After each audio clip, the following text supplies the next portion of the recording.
Good evening and welcome to your Friday edition of the Fan Football Show. It's a streak. We've made it 2 Fridays in a row. I'm absolutely so proud of myself, and I've donned my glorious Guinness jersey in celebration. And funnily enough, I'm almost twinning with our very special new guest, Charlie McLaughlin. Hello. Not to forget the man in the middle, Daniel Carr, rejoining us. Very pleased to have you both on. Charlie, you first. You're very welcome. Thank you very much, Barry. I appreciate it. And you sound great as well. Daniel, welcome back. And a fabulous new look you're sporting there. I can just tell there's a charitable emphasis to this drastic measure. Of course, yeah, I'm doing Movember once again. As you probably well know me, I am not used to shaving. I don't like it. But look, it's for a good cause. So, yeah. If you're only shaving once a year, Daniel, I think we're okay. Truly putting a brave face on tonight as well to join us under the circumstances. Mm-hmm. I've left up that one semi by mistake. I'm just going to hide it for now. I didn't want to lead anyone in any direction too early. But we'll kick things off with a Liverpool win. How about that for a headline there, boys? Yeah, I mean, after it was going to be a start to a tough run of games if you had, suffered a loss and going into this weekend, going up against City, it could have been very difficult once again. You had ended the bad run. If you were to lose again, it could have been very bad. Charlie? So, you had a funny start to the season where you were winning a lot in the 90th minute. That didn't really reflect where you were. Then you lost the 6 games out of 7. Didn't really reflect where you were. I think this game probably reflected more where you are and where you could be. You completely dominated a Madrid team that had a really good start to the season. So 1-0 didn't reflect the actual pattern of the game, to be honest. So yeah, very impressive one and set you up nicely for going into Sunday. Indeed.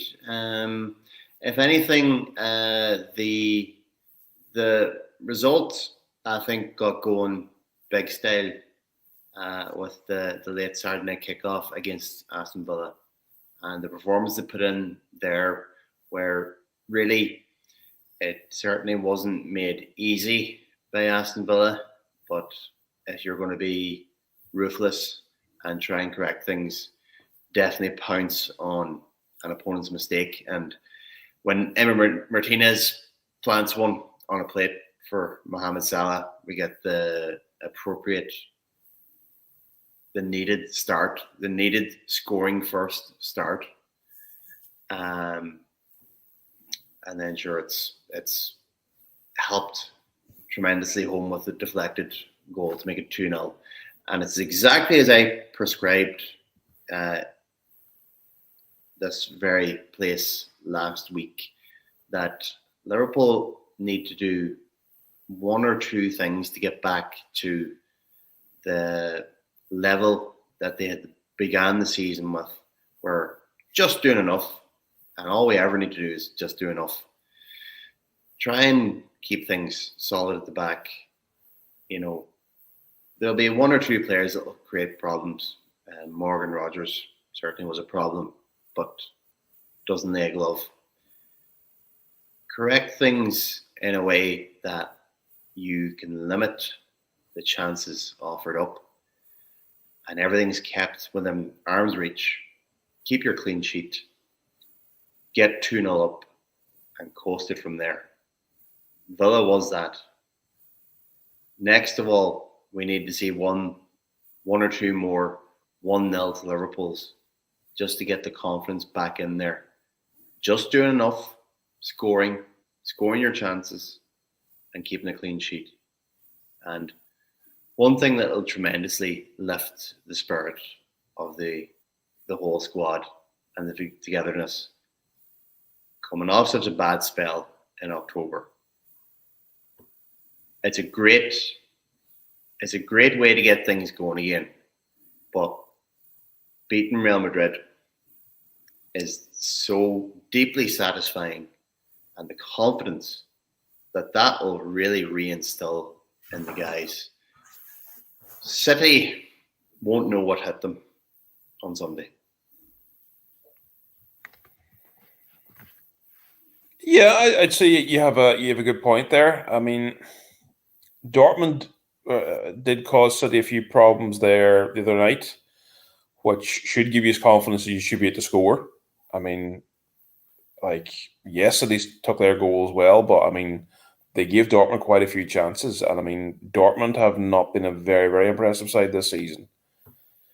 Your attacking force is going to be much better than Dortmund, so really you should be getting a goal. And it's going to come back to what we were talking about last week. If you can just start a run of even just getting a 1-0. I mean, like, yeah, great if you can hop off Man City, brilliant. But like, if you can go there, get a 1-0, move on.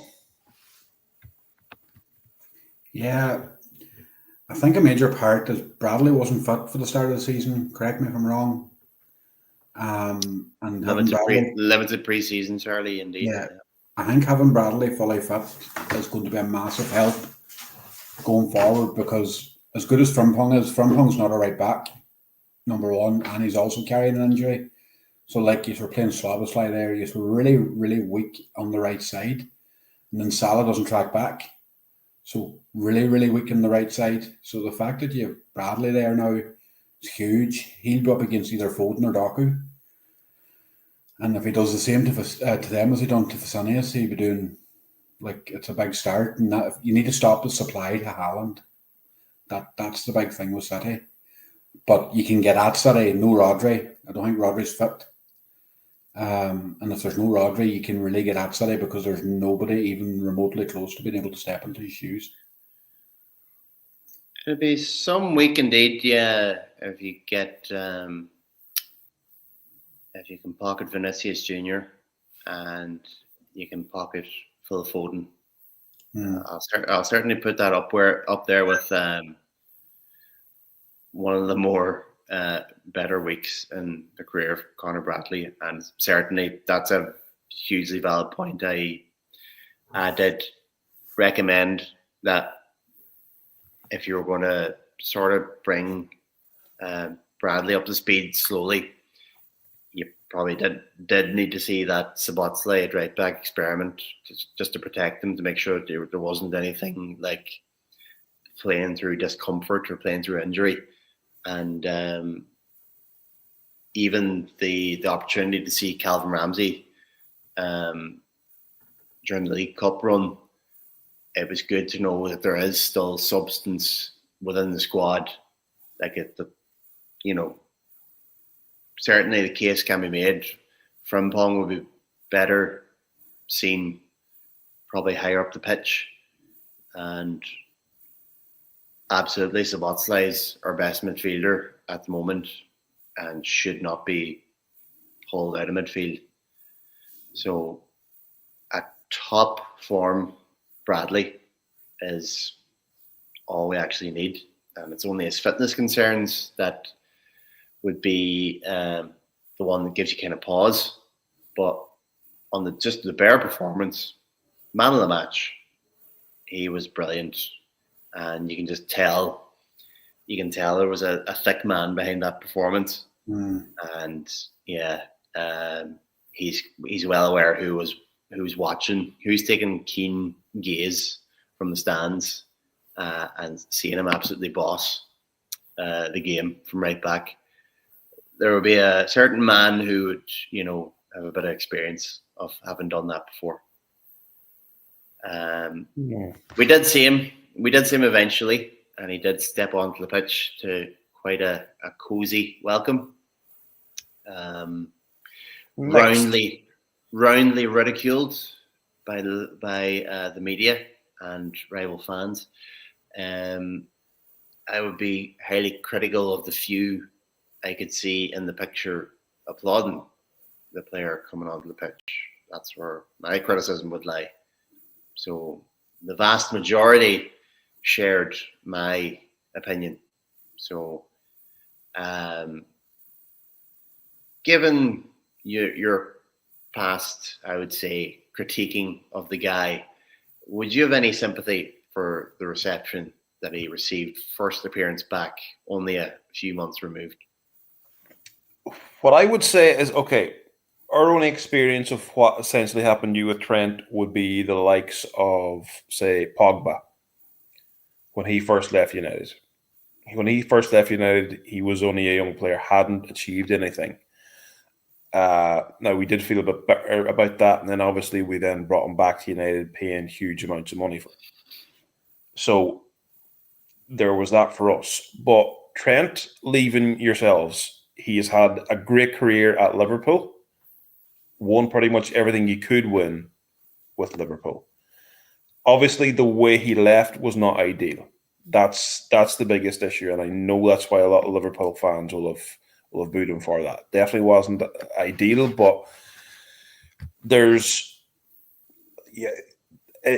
not going to be totally down to the player as to how that came about. Like, unfortunately, we're now in a world where agents are in players' ears. Agents are controlling everything in the background. If you know, who knows? Are Real Madrid, saying to his agent, "Look, let him run down his contract. You'll get a wee bit of a bonus. If you can get him to us in the cheap."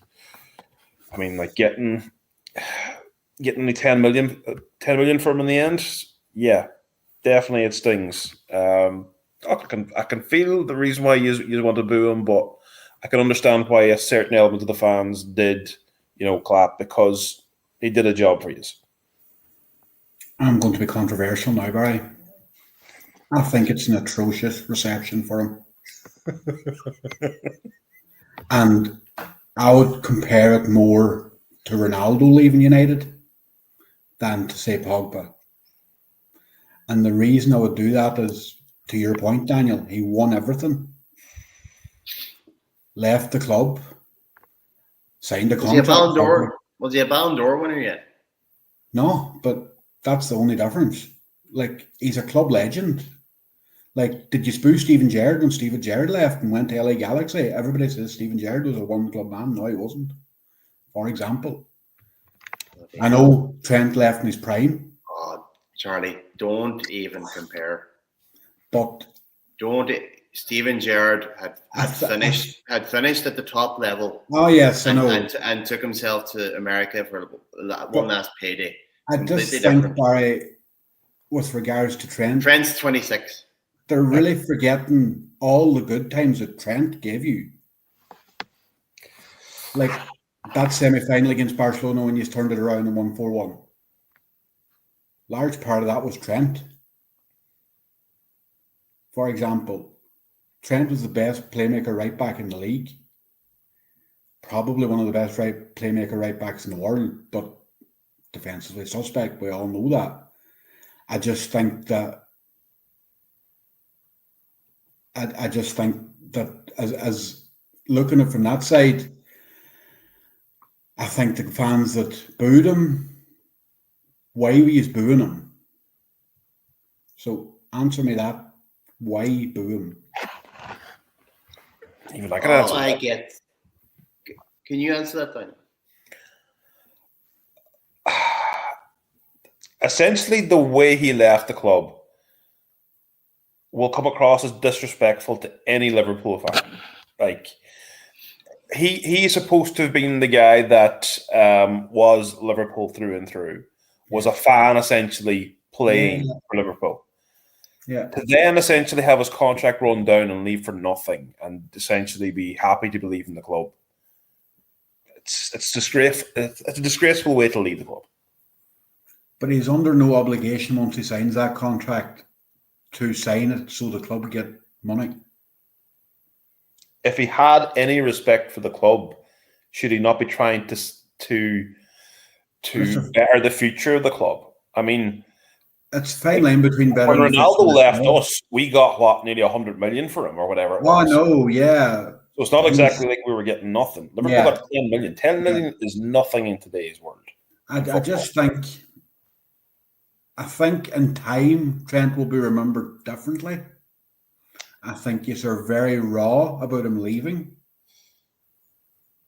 Here, I mean, in all and fairness, Madrid, I don't know. I think Trent could end up being thought of at Liverpool like Michael Owen is.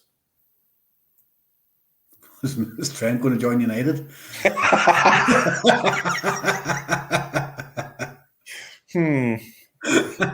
in the world would have went wrong for Trent to end up at United? Mazraoui hasn't got right back nailed down. I think Mazraoui.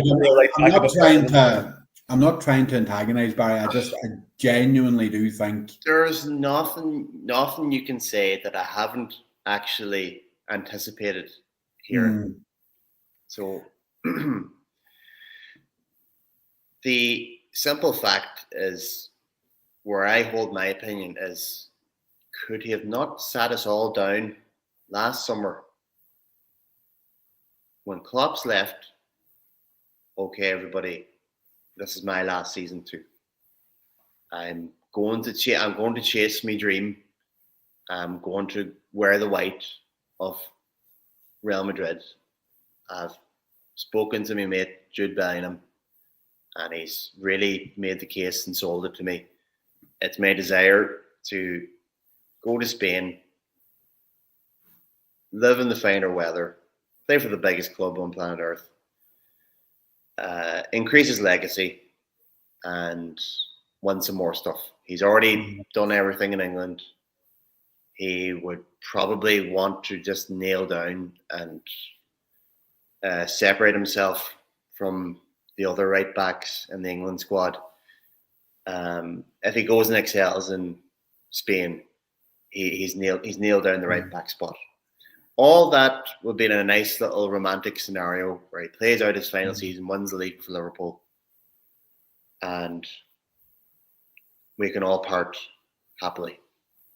By Jesus, the 10 million at the end of that season would have been celebrated. Yeah. So you can see that could have been handled differently. The absolute radio silence that he undertook. Yeah. The question, the gaslighting that he subjected us all to, where it was all noise, it was all paper talk. You know, Mo, Verge, and Trent were all just going to sign their deals at the conclusion of the season. Yeah, and he was able to hide under the guise of, well, the three of them haven't signed. Yeah, that's what really saved him in the end, because if Virgil had signed in November and Mo at Christmas, then you would have had 6 months of scrutiny for Trent. Why are you not signing? Why are you not signing? Are you leaving? So when it was the three of them still running their contract down, he was able to masquerade, drag this out.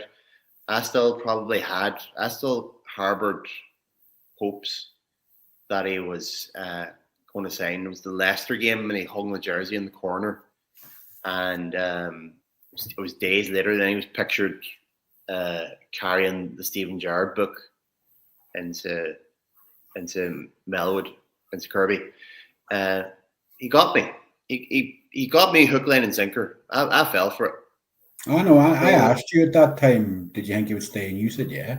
Yeah, look, he fooled me, and he fooled the rest of us. You went to join a club that's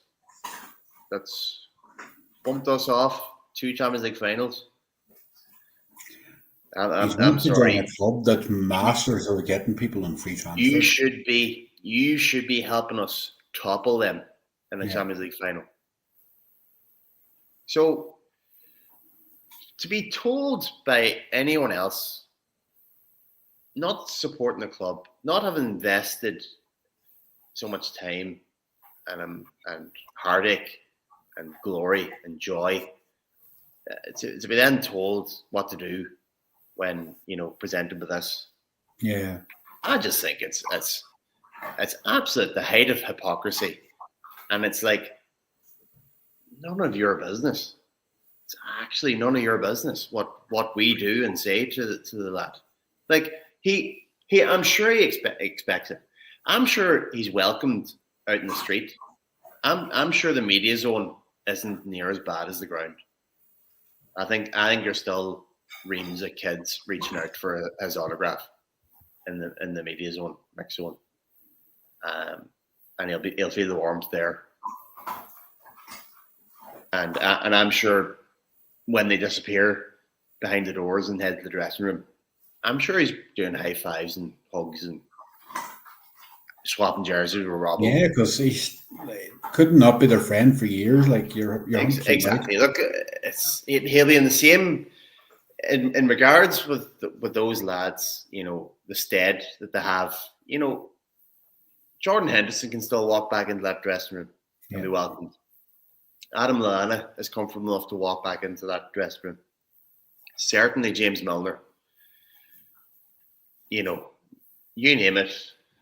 They're all still well. Anyone that's had that real glory run with Liverpool, they're all still in that brotherhood. That's it, because it's a strong dressing room. It has been for a long time. And that's where Trent will live.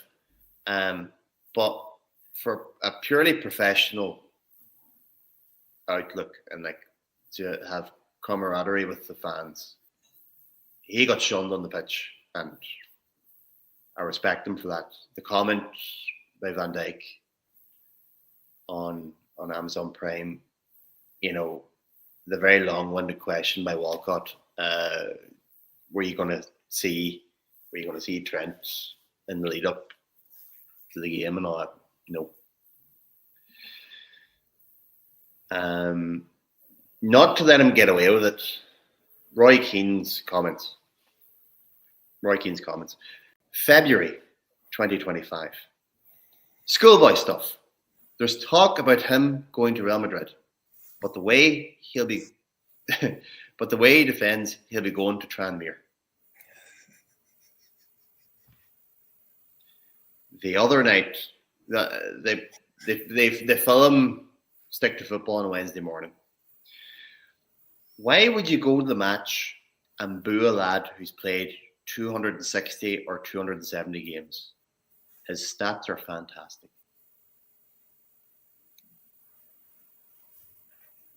Keane playing to the public.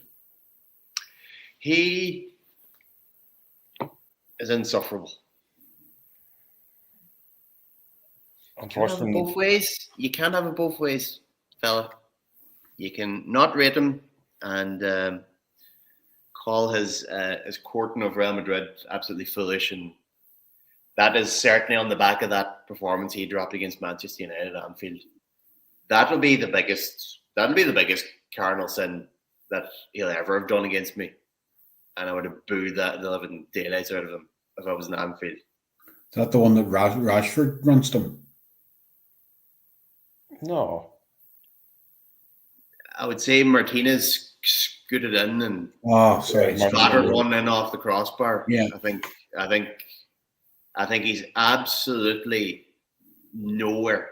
I think he's paddling for that whole sequence. There was a couple of games around that time where he was questionable. Oh, listen, he dropped a couple of clangers in sequence, and then he was half decent the game before, and then he drops that absolute atrocity in the biggest game of the season, and we give up a 2-1 lead at home to Manchester United. I'll live with that one to the day I die. You cannot get away with that performance against Manchester United. Your head was turned. You had given up. Mind was elsewhere. Writing's on the wall. Hindsight's 2020. I think I've covered enough of that anyway. There's only so much time of day I can give to that one. But I'll say no more about Roy Keane. He has a wonderful existence with his mates Jamie Carragher and Gary Neville and Ian Wright, and they produce relatively watchable content now and again. So he's got his platform and he gets away with it. Anyway, my next point of concern: Chris Kavanagh from Ashton, Greater Manchester, booked in to referee. Michael Oliver on VAR.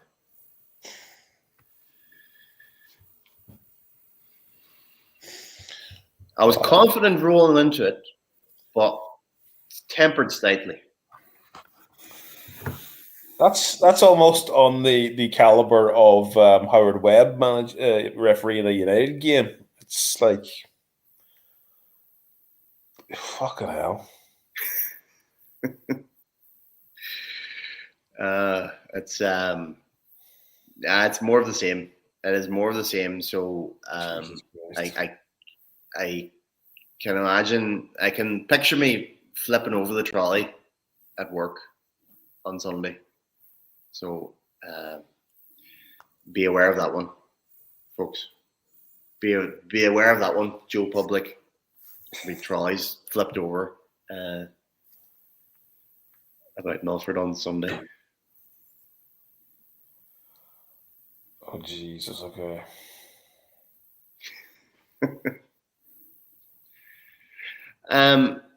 Boys, I wanted to chat about Nottingham Forest versus Manchester United because it's the last game of football he's played. Indeed.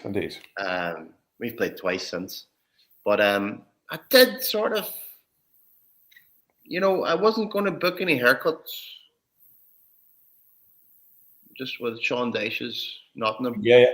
I'm pretty sure you called it actually in last week's episode. The ball wasn't out. Oh well, yeah, there was that too. Yeah. The ball did not go out. All of the ball did not leave the pitch. If only VAR could intervene in something like that. If only. Seemingly, VAR can intervene in a perfectly captured handball by Tchouaméni from perfectly acceptable distance away, where he throws himself at the ball and turns his body, and the ball hits his rear arm. The genuinely amazing thing is it's roundly applauded as a great decision. Kovac, the referee, great decision. He comes and gives an uncontested drop ball to Real Madrid. I'm baffled. An attacking scenario. Szoboszlai strikes the ball goalward. It's blocked by Tchouaméni's arm. It's decided by VAR, not a penalty. Sorry for stop and play, boys. Uncontested drop ball to Real Madrid.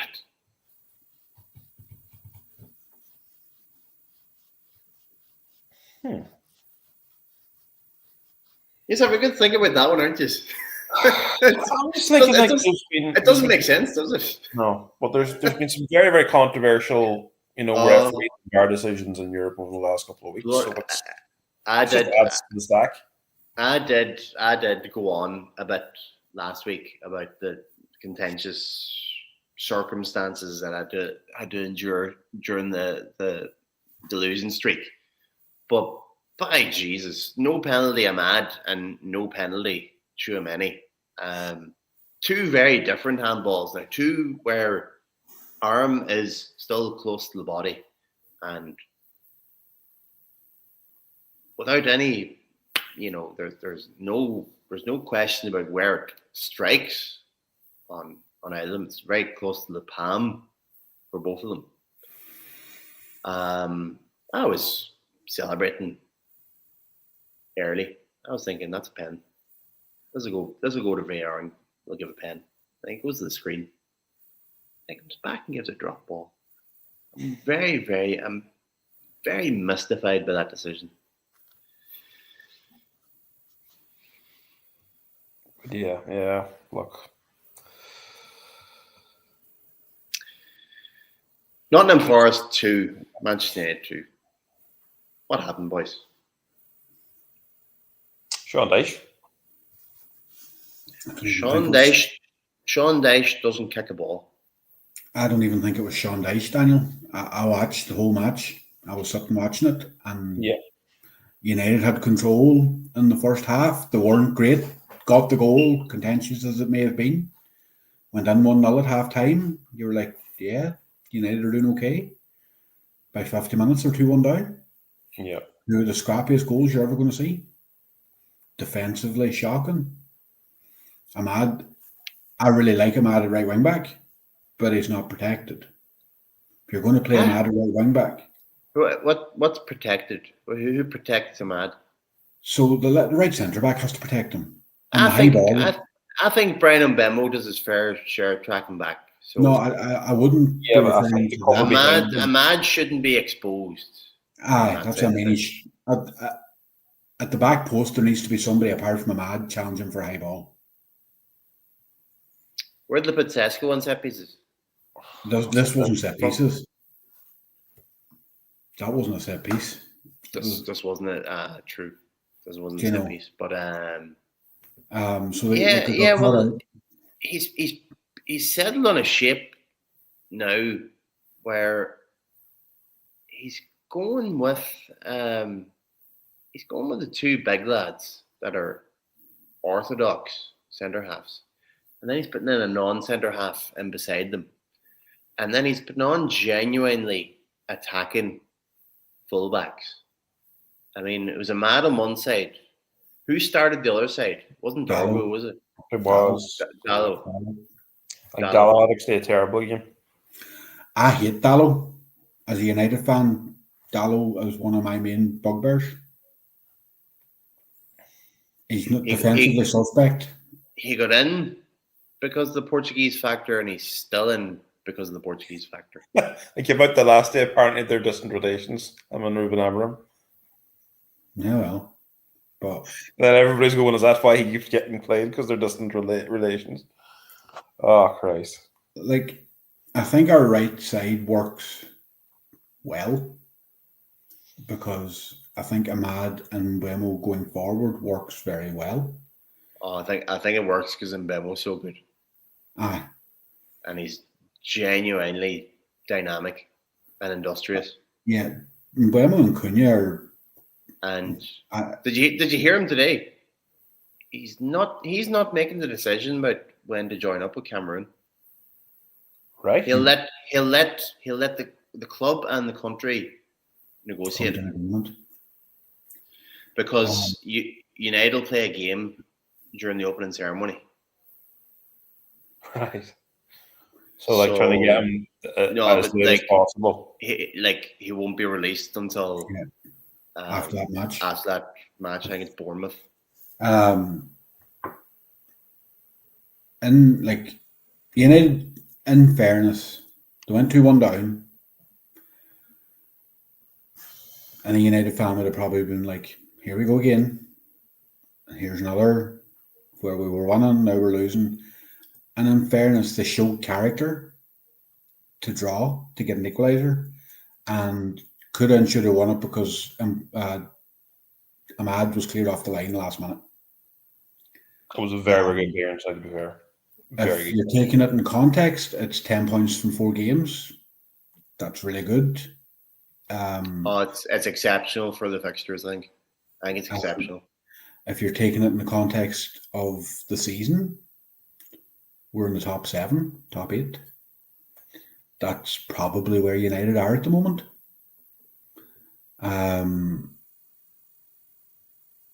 You have to look at the fact that United are a team that finished 15th or 16th last year. So to beat Liverpool and to beat Brighton and then to draw with Forest and Spurs is a massive game because we lost 4 times to Spurs last season. A bad Spurs team might have been the only 4 games they won last year. Spurs have had a wee bit of a damp. They're having a blip at the moment, yeah. The one during the week, but a bit of pressure on. Chelsea done a number on them last weekend. I really don't like what Van der Ven and No, Spence did. that's 101, isn't it? The lingering look by Frank as well. Holy hell. Can't drop Van That's- der Ven, look, because That's early. That's early for that sort of thing to be happening. Yeah. Didn't like that one bit, no. Like, I think, and I said this to some friends of mine I was chatting to about United, I think Cunha and Mbeumo could turn out to be two of the best signings post-Fergie. Oh, I think he's acquired very well. Yeah. I would have gladly accepted both of them men at Liverpool. Yeah. So And no, I think in the last 10 years, how many players could you say that about? That United just have done? for the three of them to hit would be a long shot. So I would just worry about Sesko at the I moment. think Sesko needs time. I think no one needs to panic, and if you're using him as a battering ram and sort of bringing the other two lads into the game, Yeah. I think that's good enough so far. Like I wouldn't be so players getting away with not having the tangible numbers. Generally more accepted if the partnership and the others are doing it. If the team's winning, Barry, it's all about winning. Like, if you recall, like Bobby Firmino might have got 10, 15 goals a season, give or take. But his play meant Salah got 30 plus most seasons. It was there. And Mane was the same. Yeah. Do you know? So, like, and I'm not saying, don't get me wrong, I'm not saying Sesko's that type of player because he's not. But if Sesko can open up space for, say, Mbeumo or for Cunha. No, but the game nowadays is heading back towards the number 9. So Yeah, 100%. you have one. Yeah. So it's about using them. I think in the context of the season, drawing 2-2 away to Forest is not the worst result, but I wish Ange was still there because they were so bad under Ange. We would have probably won, but they were This is it, you see. This is it. It's about when you play teams. Yeah. Like, I fancied if you played Brentford in the first 2, you'd be all right. But since but you look at you look at their run of results now, Brentford, like, and I know we're kind of deviating off the topic, but I'm so happy to see Keith Andrews doing well. It's nice to see an Irish manager doing well. Like, see, we've both have them in our recent form, so it's highly relevant. Yeah, it's about, as I say, when you get teams, and you unfortunately didn't get Forest during the 0 wins and 8 or 9 for Ange, so you get him after the Sean Dyche bounce. Yeah. Well, the Sean Dyche organisation, if nothing else. Which is clearly bouncing. Yeah. But it's hard to know. Like, it's like when you played Brentford, for example, he went full set piece mode against Liverpool. Mm-hmm. When we played Brentford, they isolated Maguire. That's what they done. 2 of the goals came from isolating Maguire and getting Maguire in the turn.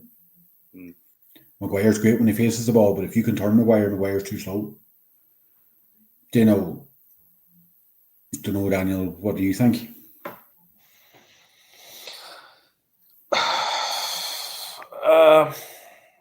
I would agree there. I mean,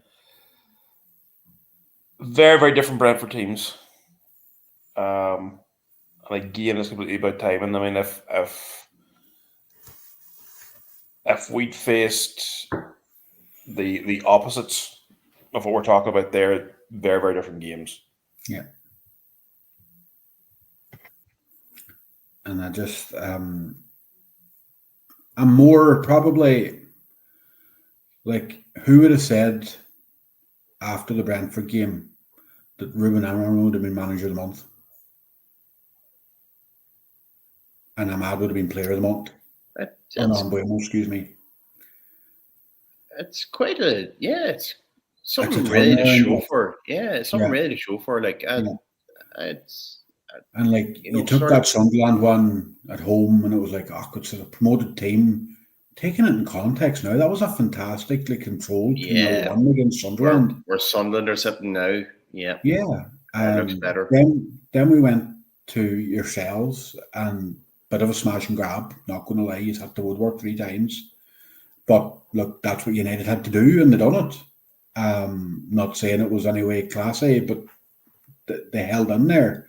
I don't think we've ever had many classy games at It Anfield. was the No. game. It was the game you needed to play. It was the Yeah, game plan you 100%. needed to employ.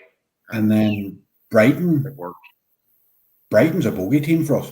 Probably one of the biggest bogey teams in the league. Mhm. And in fact, to beat them 3-0 up, had a wobble, 4-2. And then Forest had a wobble, 2-1 down, and now it's 2-2. Another bogey team from last season now this weekend. So let's see. That's 2 teams back to back that had your number last season. So Yeah. to come through them, We got no pretty points. unscathed. We got no points in that run of games last year, and we have 4 so far. Let's see how tomorrow goes.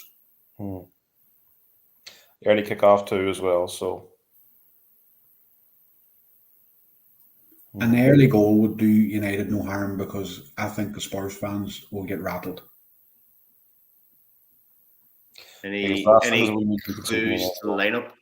Any clues to the lineup, fellas? I think United will be unchanged. Be surprised if they change. I thought there was an injury. Let me check. I was nearly sure there was somebody that was a doubt. It's only Manu and Martinez showing up in the One injury thing, stand. if it was me and it was me picking the team, I would put Cunha up top and put Mount in. And kind of do what we done at Liverpool.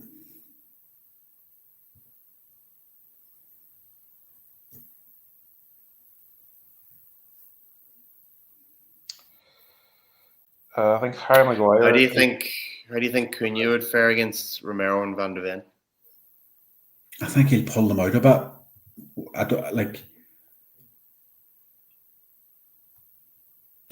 as Romero and Van de Ven. They're maybe quicker than Konate and Van Dijk, but Cunha done very well against Konate and Van Dijk in the middle.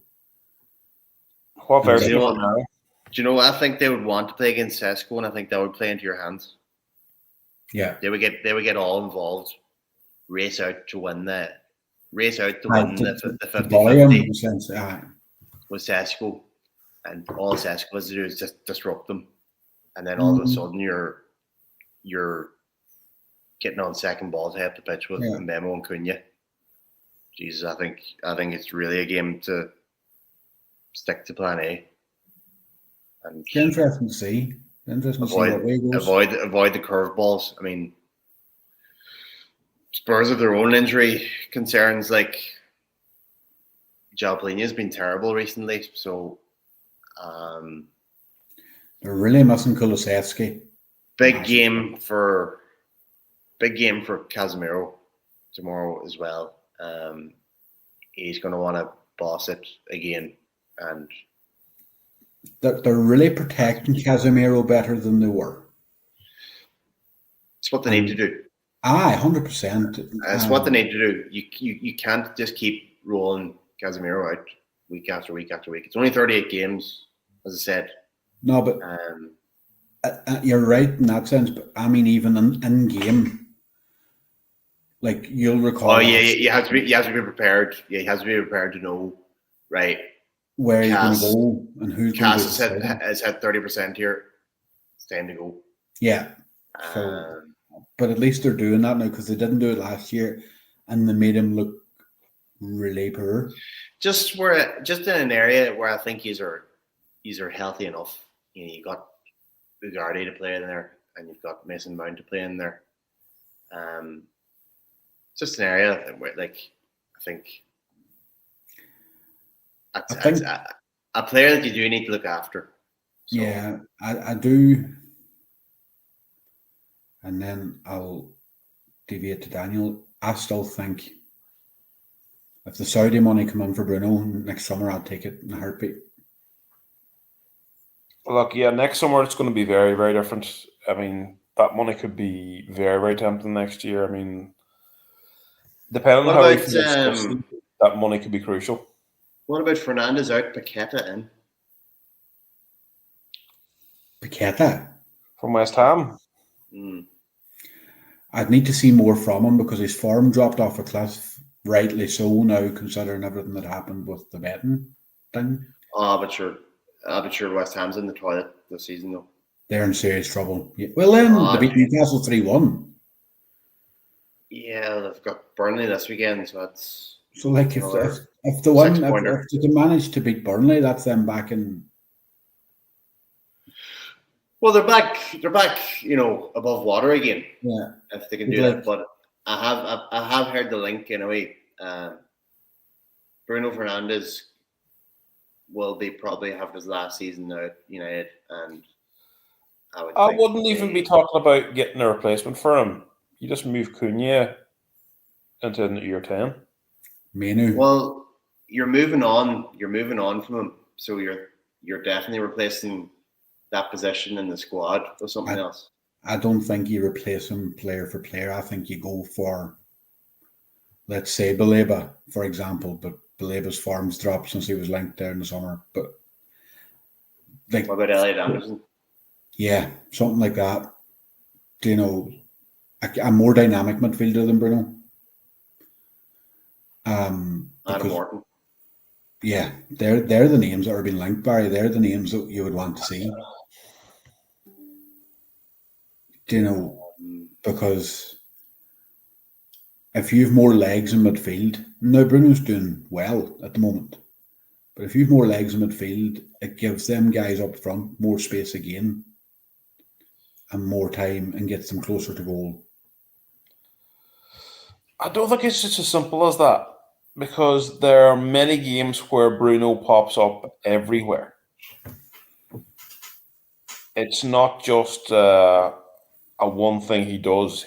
There's times when he is back in defence out of nowhere, just kind of helping out clear the ball, and then there's other times when he's over in the corner getting the ball, feeding around the play. I don't think that the players you've mentioned are going to do the exact same job as that. So if you get somebody else, it's changing the team again. Can I ask you a question based on that? Yeah. If he is doing all that stuff, United still lack structure.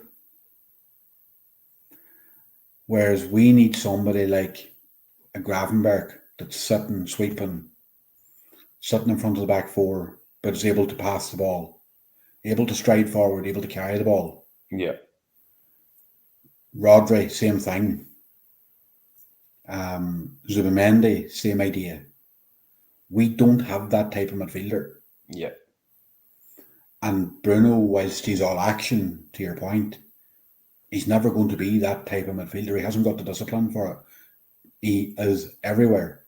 But then sometimes because he's everywhere, he's nowhere. Exactly. And the ball's cut back to the 18-yard line, and that's where we get caught. If you watch United as much as we do, you'll see a lot of the goals that we concede are from cutbacks to between the 6-yard box and the 18-yard line. An exceptional amount of our goals are conceded like that. Yeah. And that's because we don't have that midfielder that has the discipline. You would have hoped that Garrity would have been that, but he doesn't seem to be. Whatever's wrong, I don't know. He has flashes of it now and again, but he's not been consistent enough. It's funny because, like, when he went to PSG, Liverpool were heavily linked with him, Barry. Heavily linked with Garrity. There was lots of teams that were after him. And would you say now he's dodged the bullet?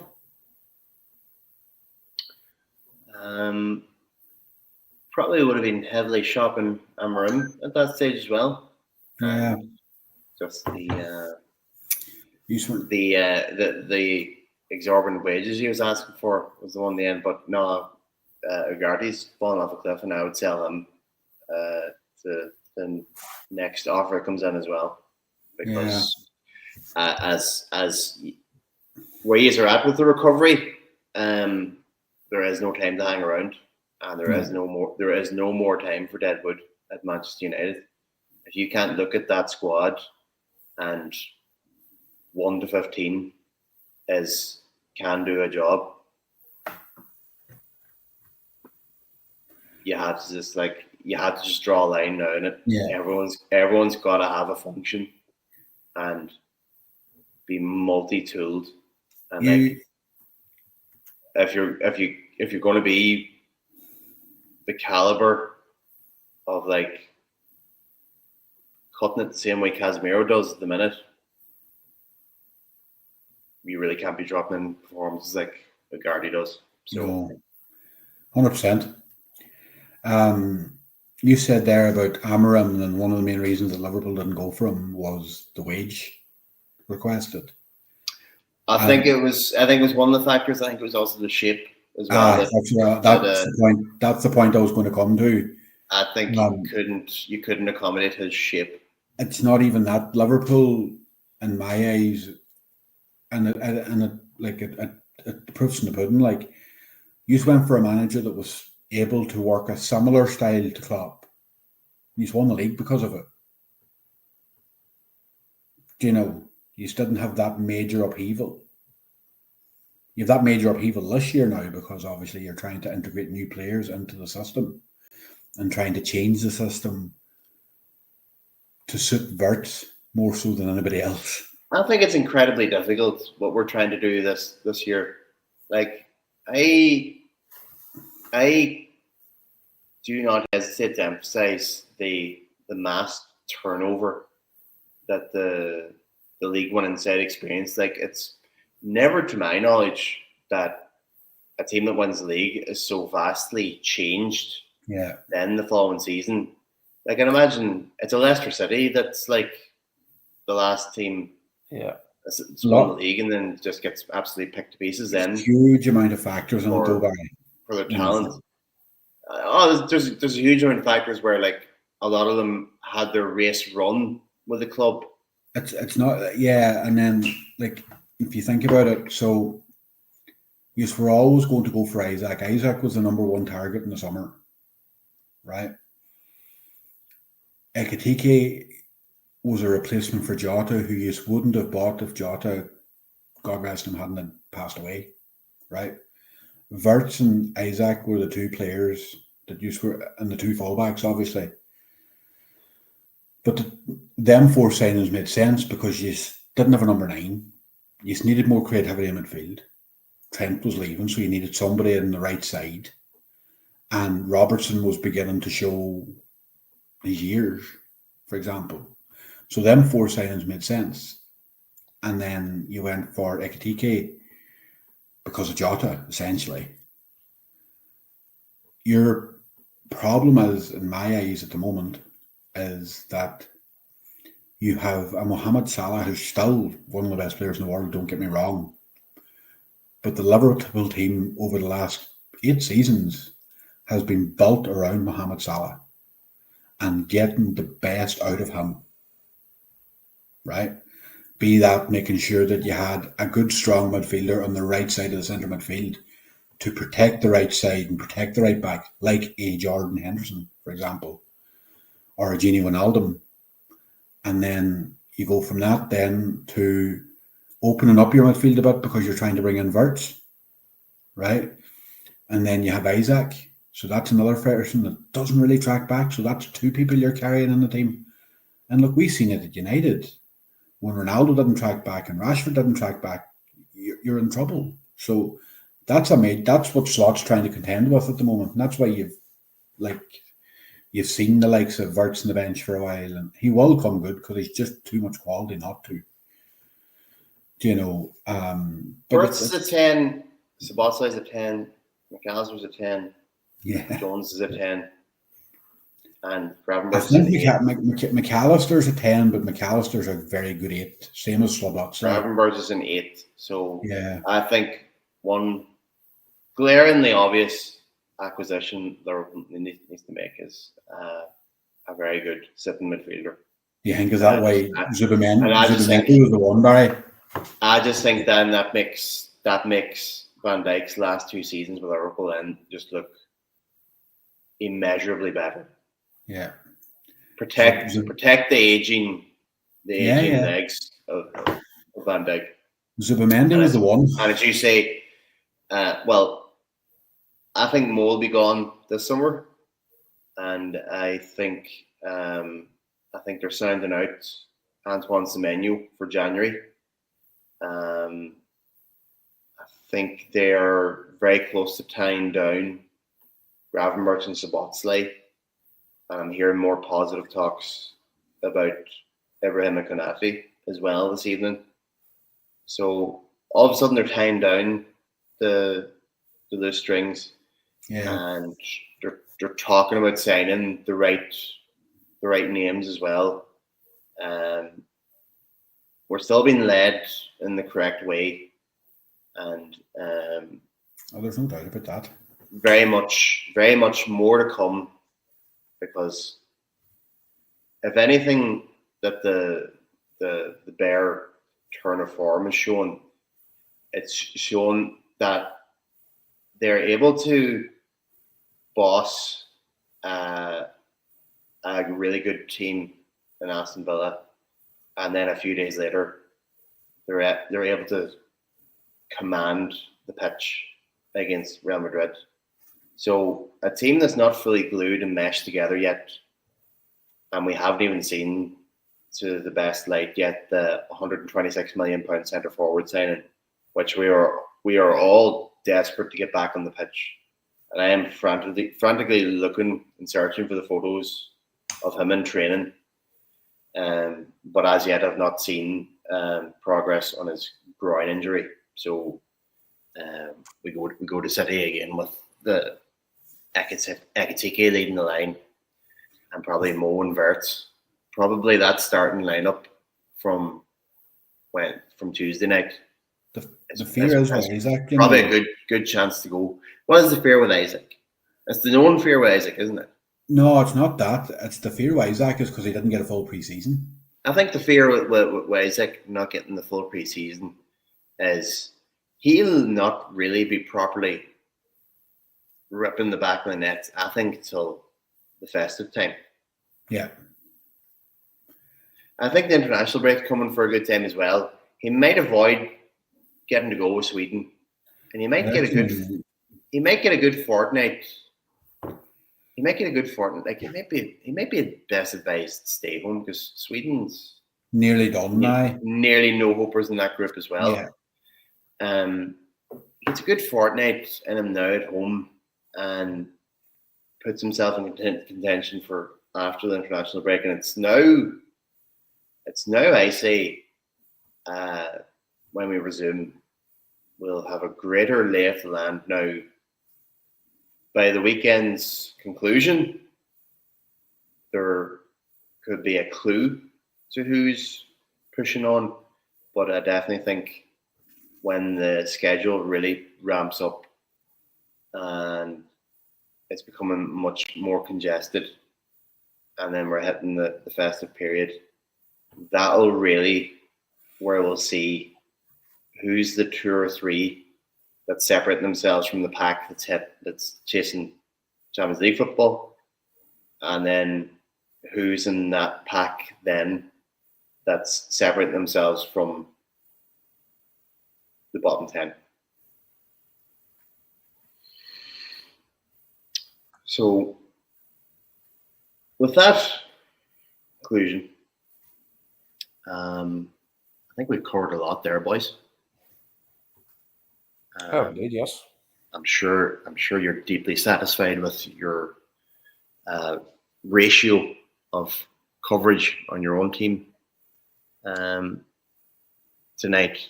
I'm sure it could have been very heavily swayed in the topics leading us off tonight, but it was good we got them covered. And I mean,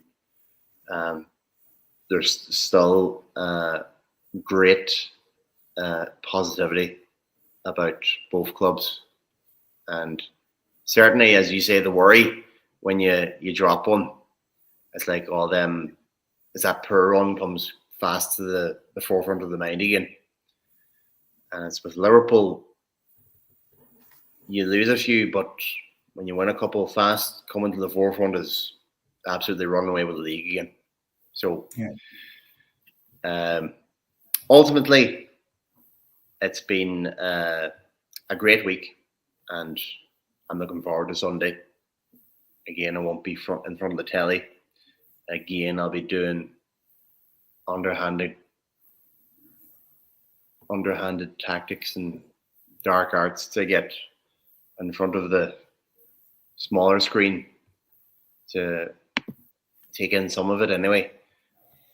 Coordinated lunch breaks. That's the way you do it. Let's be honest. There's a way to do it. So, fellas, I'm immensely grateful that you have joined me tonight. So it's not good that it's taken two of us to fill the place of Shane, though. Desperate times calls for desperate measures. So, the collective efforts of yourselves should satisfy the Shane Freed absence. So, yeah, hopefully, be proud of yourselves. And Daniel, tremendous luck in your endeavour. Yes. Thank you very much. Hopefully, I'll be able to, get a bit of fertilizer on here, get this going. Like, if we get to see a weekly progress, you never know. By the end of the month, we could be looking like Tom Selleck. You never know. Going by last year, I think you're closer to Ted Lasso. I think you're closer to Ted Lasso at the minute, Dan, to be honest. Charlie, a final word from yourself. You've made your debut. Thank you very much for having me, and I'm sure I'll be on again. I am 100% sure you will, and I'm definitely plotting in the medium term. Probably will be a live in person, all of us together version of this, which I think would be just absolute carnage, but will be immensely fun to do. Well, folks, whether you joined us live, if you joined us live, I hope you enjoyed it. If you're taking this in after the fact, I hope you enjoy the content. It's been from the best efforts of the three of us here. Thank you very much. Good night. And enjoy the weekend. Good luck.